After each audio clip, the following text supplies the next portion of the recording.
납세자가 소비자인 경우랑 생산자인 경우를 이제 볼 거야. 지금까지 뭐 본 거예요? 납세자가 소비자인 경우를 본 건데 사실 결론은 뭐냐면 여기서 얻어지는 중요한 결론 중에 하나가 납세 의무를 소비자에게 지든 생산자에게 납세 의무를 지든 실질적으로는 동일하다는 거야. 실질적으로 동일하다. 즉 소비자에게 세금 때리든 생산자에게 세금을 때리든 실질적으로는 동일하다. 이 실질적으로 동일하다는 게 어떤 의미냐? 원래 가격을 기준으로 소비자 지불 가격 오르고 생산자 수치 가격 떨어지는데 이게 정확하게 동일한 거고 그러면 아까 단위당 조세를 뭐 100원을 부과하면 100원 전부를 소비자가 부담하는 건 아니지. 소비자가 원래 내던 가격에 비해서 원래 1,000원 냈는데 1,050원 내면 단위당 소비자는 얼마 부담하는 거야? 50원 부담하는 거죠. 그치? 그래서 이게 소비자의 부담이 되는 거고 요만큼이 소비자의 부담이 되는 거고 단위당 부담이겠지. 단위당 소비자 부담이 되는 거고 요 크기가 단위당 생산자 부담이 되는데 이걸 뭐라고 표현하냐면 귀착이라고 부르고 귀착이 왜 벌어지느냐? 사실 봤을 때 납세 의무는 소비자만 있어. 정부는 소비자한테 세금 내라고 했는데 소비자가 어떻게 한 거예요? 생산자한테 전가를 시킨 거야. 소비자한테 너 100원 세금 내 했더니 그중에 얼마큼? 이만큼을 전가시킨 거지. 생산자한테 전가를 시킨. 그래서 생산자 부담도 발생을 한다는 거야. 이제부터 뒤집어서 납세 의무자가 생산자한테 있는 경우 대부분은 그렇게 출제가 되고 왜냐면 보통 기업한테 납세 의무를 보통 지니까 생산자에게 물론 우리나라 부가가치세는 실질적인 부담자는 소비자지만 대부분의 사람들이 이제 소비자는 지들이 냈다고 생각하고 생산자는 또 지들이 냈다고 생각하잖아. 그렇지? 그래서 사실은 실질적으로는 동일하다. 소비자가 법적인 부담 주체이든 생산자가 법적인 부담 주체가 소비자에게 있든 생산자에게 있든 실질적으로는 동일하고 이 귀착에 영향을 주는 것은 상대적으로 더 조세를 떠안게 되는 거. 이 실질적 귀착에 영향을 주는 거는 뭐다? 뭘 것 같아요? 뭘 것 같아? 지금까지 아까 뭐 최고 가격제, 최저 가격제에서 중요했던 요인이 뭐가 있었죠? 탄력성이지, 탄력성. 그래서 이제 상대적인 탄력성에 의해서 결정이 된다는 걸 볼 거예요. 상대적인 탄력성에 의해서. 그래서 이제 법적인 부담 주체가 생산자에게 있는 경우를 한번 살펴봅시다. 법적인 부담 주체가 생산자에게 있는 경우.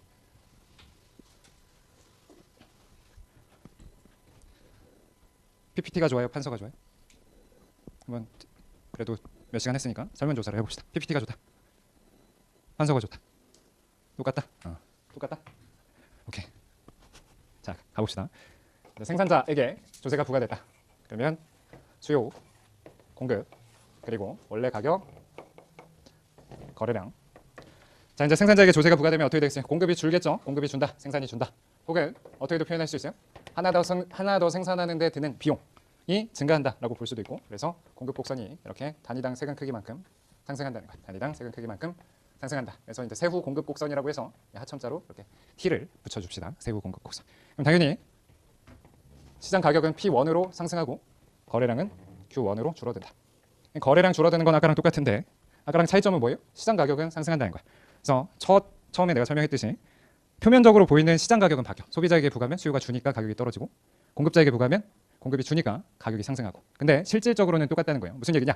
자, 초코우유 1,000원이었어. 이번엔 초코우유 생산자한테 너 100원씩 내. 라고 했더니 시장 가격이 100원 오르냐? 보통은 100원 안 오른다는 거야. 100원은 안 오르고 얼마큼? 그냥 수치 예를 들어서 50원 오른다고 봅시다. 그러면 이 바뀐 초코우유 가격을 누가 지불한다? 소비자가 지불한다. 그래서 1,050원을 소비자가 지불하게 되는 거고 그러면 생산자는 1,050원 소비자들한테 받고 나서 100원 정부한테 내고 나머지 950원만 수취하게 되는 거죠. 그래서 생산자가 수취하는 금액은 이 1,050원에서 세금 뜯기고 나서 나머지를 생산자가 수취하게 된다.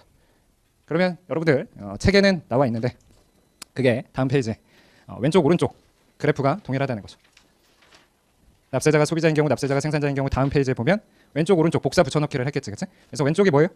납세자가 소비자인 경우 바로 전 시간에 본 거고 오른쪽이 납세자가 생산자인 경우인데 실질적으로 완벽히 동일하다는 거. 실질적으로 동일하다는 건 소비자 지불 가격과 생산자 수취 가격. 그래서 이만큼이 소비자 부담, 이만큼이 생산자 부담이 된다. 그래서 그러면 중요한 건 뭐냐? 법적인 부담 주체는 중요한 건 아니니까 실질적으로 조세를 부과했을 때 여러분들 보세요. 조세를 부과하면 일부는 소비자가 부담하고 일부는 생산자가 부담한다고 해서 그러면 상대적으로 누가 더 많이 부담하느냐? 실질적인 귀착에 영향을 주는 것은 상대적인 탄력성인데 여러분 탄력적일수록 세금을 많이 부담할까요? 덜 부담할까요? 어떨 것 같아요? 덜 부담하겠지. 직관적으로. 탄력적이라는 건 소비자가 탄력적이면 좀만 비싸지면 나 안 사. 그러면 협상력이 높은 거고 그러다 보면 소비자가 덜 부담하는 거야. 그래서 탄력적일수록 덜 부담하게 되는 거고 비탄력적일수록 더 부담하는 거죠. 두드러 맞는 것이 더 부담한다. 비탄력적이면 비탄력적이다. 가만히 있는 거니까 두드러 맞는 거지. 그치? 그래서 비탄력적일수록 더 부담하게 된다. 자, 그러면 이거를 그래프로 한번 표현을 해볼게요. 이건 이제 편하게 보면 돼요. 그래서 수요가 있는데 이제 수요 곡선 기울기를 다르게 그려봅시다. 거의 책에 다 나와 있는 거니까 편하게 보세요. 자, 하나는 빨간색의 수요를 그려보고 하나는 파란색의 수요를 그려본다. 그리고 그냥 일반적인 공급을 이렇게 그려보면 어떤 게 탄력적인 수요예요? 빨간색이요, 파란색이요? 빨간색이 탄력적인 수요죠, 그렇죠? 이 정도는 이제 당연히 알아야 되는 거고 원래 가격 P0에 비해서 P0, Q0가 되는데 이제 단위당 조세를 부과해서 공급 곡선이 상방으로 이동했다고 봅시다. 단위당 조세를 누구한테 부과했다? 생산자에게 부과했다. 그치? 그래서 아까도 말했다시피 생산자에게 부과하든 소비자에게 부과하든 상관없으니까 공급자에게 부과하는 경우를 상정했고 그러면 상대적으로 수요가 탄력적일수록 어떻게 귀착이 바뀌는가를 볼 거예요. 수요가 상대적으로 탄력적이면 어떻게 될 거야? 소비자는 덜 부담하고 생산자는 더 부담하게 되겠죠. 상대적으로. 그러면 그걸 한번 보도록 합시다. 그래서 공급자에게 조세가 부과됐더니 이렇게 공급 곡선이 상방으로 이동했다. 혹은 공급이 줄었다. 자, 먼저 파란색부터 보면 파란색은 어떻게 돼요? 가격이 바뀐 공급과 수요가 만나는 점. 이게 바뀐 시장 가격이 될 것이고 이 가격을 소비자들은 지불하겠죠. 그래서 얘를 소비자들이 지불한다. 근데 생산자는 이 가격에서 정부한테 세금 내고 나머지 정부한테 세금을 이만큼 뜯겼으니까 세금 내고 나머지 생산자가 수취할 테니까 생산자 수취 가격은 PS가 된다는 거죠. 반면에 이렇게 이제 탄력적인 수요일 때는 공급이 줄 때, 즉 바뀐 시장 가격은 어떻다? 그렇게 안 오른다. 직관적으로 탄력적이기 때문에 가격 높아지면 안 사는 애들이기 때문에 그렇게 가격이 많이 안 높아진다는 거예요. 그래서 시장 가격이 P1으로 바뀌고 그걸 소비자들이 지불을 하게 되죠. 그러면 소비자들한테 그만큼 받고 나서 생산자들이 받는 금액은 여기 PS가 되죠. 정리하면 아까도 말했다시피 원래 P0를 기준으로 소비자 지불 가격이 높아지면 소비자의 부담이 되는 거고 생산자 지불 가격이 떨어지면 생산자의 부담이 되는데 이 파란색의 경우는 소비자 부담은 크고 생산자 부담은 적은 거야. 파란색은 소비자 부담은 크고 생산자 부담은 적다. 그 얘기가 수요 곡선이 비탄력적이니까 수요가 다 때려맞은 거야. 그래서 소비자 부담이 크고 생산자 부담이 적다. 근데 빨간색에서는 어때요? 빨간색에서는 원래 가격 P0에 비해서 소비자 지불 가격은 요만큼만 상승하고 생산자 수치 가격이 더 떨어졌네. 그래서 빨간색 같은 경우 즉 탄력적인 수요가 탄력적이게 됐더니 공급자가 더 많이 세금을 부담하게 된다는 거죠. 아시겠죠? 어렵지 않아. 직관적으로 당연한 거야. 탄력적이면 덜 부담하고 비탄력적일수록 더 부담하게 된다. 이게 조세의 실질적 귀착이 된다. 자, 그러면 여기까지 배운 거 그대로 확장을 한다. 그대로 확장을 하는데 지금 어떻게 배웠어요? 탄력적일수록 덜 부담하고 비탄력적일수록 더 부담한대. 그럼 이제 극단적인 경우를 봅시다. 이거 지워도 되겠지? 어차피 책에 다 있는 거니까. 자, 이제는 극단적인 경우예요. 극단적인 경우. 다시 써보면 보통의 경우는 P0에 비해서 PD는 오르고 PS는 떨어진다. 이게 보통. 자, 극단적인 경우는 두 가지를 생각할 수 있는데 소비자가 조세 전부를 부담하는 경우 그 다음에 생산자가 전부 부담하는 경우 이거를 이렇게 이제 한번 표시를 해보세요. 여기다가 여러분들이 연습장 펴놓고 한번 표시를 해본다. 뭐 크게 중요한 건 아닌데 그래도 표시를 해보세요. 연습 삼아서.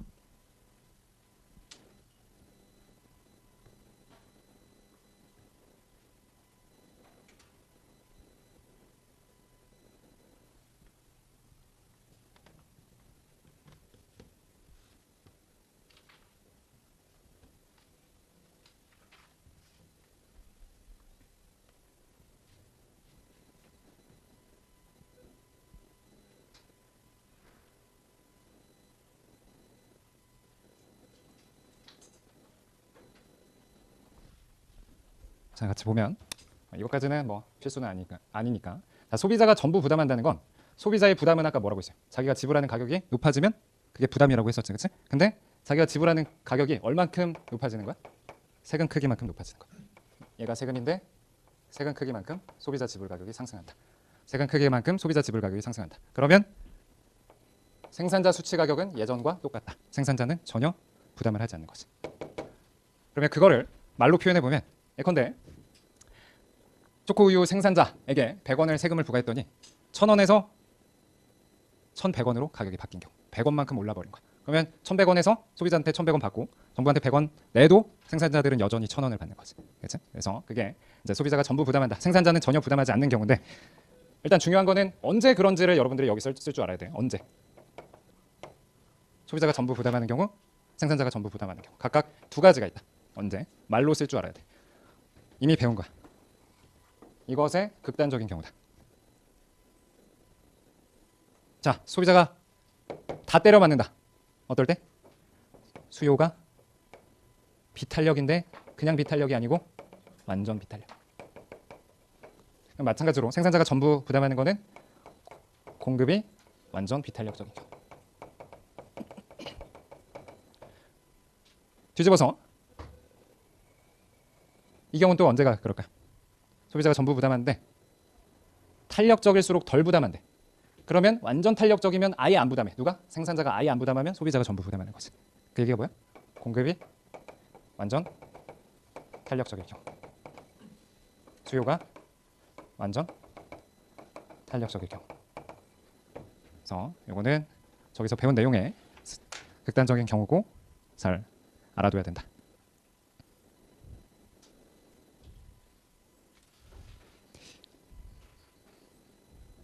자, 쉽게 생각해 보세요. 이거 이제 탄력성을 파워라고 생각해 보면 내가 소비자라고 하면 내가 언제 때려 맞냐? 내가 파워가 아예 없을 때. 내가 완전 비탄력적인 거야. 내가 파워가 아예 없을 때. 아니면 상대방이 엄청 세거나. 여러분들 뭐 이동 격투기 같은 거 생각해 보면 내가 언제 지냐? 내가 완전 약체일 때, 최약체일 때. 거나 내가 아무리 세도 상대방이 뭐 타이슨이다. 그러면 쳐맞기 전까지는 그럴듯한 계획만 있는 거지, 그렇지? 그래서 반대로 이제 생산자가 완전 때려 맞는 경우는 생산자가 아예 비탄력적이거나 상대방이 공급자가 완전 비탄력적이거나 수요자가 완전 탄력적인 경우. 그래서 상대방이 완전 탄력적이거나 내가 완전 비탄력적이거나. 어렵지 않죠? 이걸 이제 그래프로 표현했는데 처음에는 이거 다 그래프로 그려서 일일이 방금 전에 했던 것처럼 다 작업하고 했는데 별 의미가 없어서 이건 안 가르칠게요. 필요 없어.